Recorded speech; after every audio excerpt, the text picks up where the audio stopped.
बहुत पहले की बात है। बसंतपुर नाम के गांव में एक मूर्ख ब्राह्मण रहा करता था। ब्राह्मण का परिवार काफी गरीब था। इसलिए ब्राह्मण की पत्नी उसे बार बार कुछ पढ़ाई करने और कुछ सीखने के लिए कहा करती थी। लेकिन ब्राह्मण बड़ा ही कामचोर था, इसलिए वह कहीं जाना नहीं चाहता था। एक दिन जब उसकी पत्नी ने बहुत अधिक जोर दिया और कहा कि आज तुम्हें स्कूल जाकर कुछ पढ़ाई करना ही होगा, वह अपनी पत्नी के गुस्से को देखकर तैयार हो गया। वह अपने घर से निकला और पीछे के रास्ते से जाकर घर के पीछे छुपकर बैठ गया। थोड़ी देर बाद उसके घर में कुछ लोग आए और उन लोगों के क्या बातें कहीं यह सब बस पीछे बैठे चुपचाप सुन रहा था। जब शाम हो गई तब ब्राह्मण वापस अपने घर के पीछे से निकलकर आया और आकर अपनी पत्नी से कहा कि आज मैंने इतनी पढ़ाई कर ली कि अब मैं भविष्य और अतीत देखने लगा हूँ। यह सुनकर उसके पत्नी को बड़ा आश्चर्य हुआ और यकीन भी नहीं हुआ, तो उसने कहा कि अच्छा ऐसा है, तो बताओ आज जब तुम स्कूल गए थे तो घर में क्या हुआ? अपनी पत्नी का सवाल सुनकर ब्राह्मण ने उत्तर दिया कि आज हमारे घर में कौन आया था और उसने क्या बातें कही। यह सब तो वह पीछे बैठकर सुन ही रहा था। जवाब सुनकर ब्राह्मण की पत्नी को यकीन हो गया कि सच में उसका पति अतीत और भविष्य देखने लगा है। इसके बाद वह पूरे गांव में घूम घूम कर सबको यह बात बताने लगी कि उसका पति भविष्य और अतीत देख सकता है, वह भविष्य देख सकता है। अगले दिन एक धोबी का गधा खो गया था और वह उसे मिल नहीं रहा था। इसलिए वह उस पंडित के पास आया और आकर उससे कहा कि मेरा गधा खो गया है, क्या आप मेरी मदद कर सकते हैं? पंडित को कुछ समझ में नहीं आया कि वह क्या करे, इसलिए उसने कहा कि अभी मैं स्नान करने जा रहा हूँ, जब मैं स्नान करके लौटूंगा तब मैं भविष्यवाणी करूंगा। इतना कहकर पंडित वहां से निकल भागा।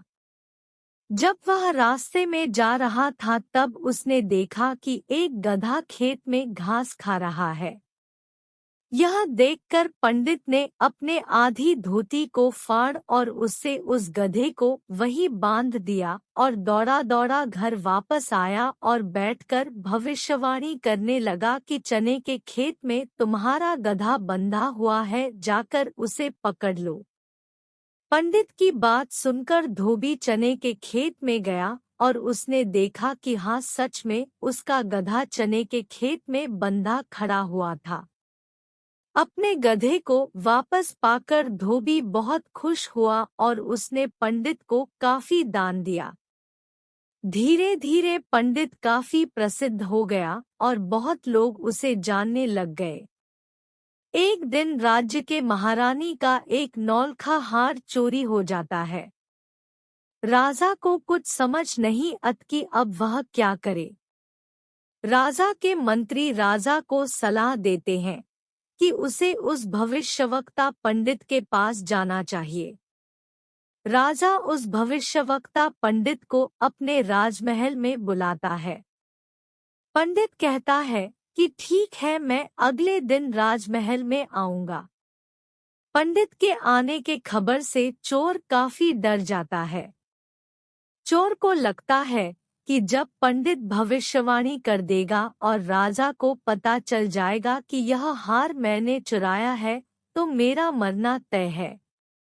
इसलिए वह चोर पंडित के पास रात को जाकर कहता है कि वह नौलखा हार मैंने चुराया है, आप यह बात कृपा करके राजा को न बताएं।